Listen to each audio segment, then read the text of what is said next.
In fairness, maganda yung box niya. Ito.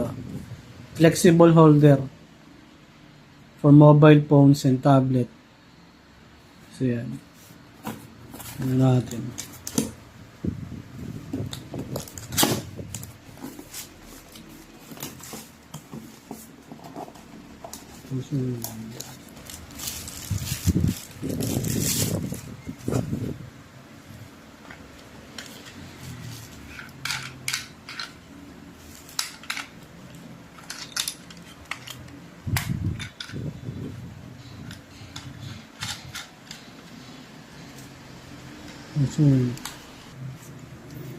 Dahin nyo lang yan.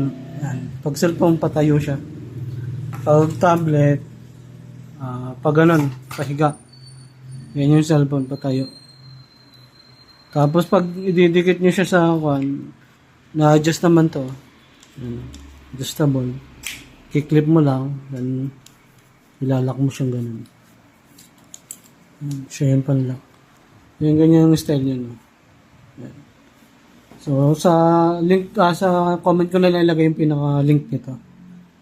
Yan. Flexible yan. Pwede nyo adjust to. So, bye-bye.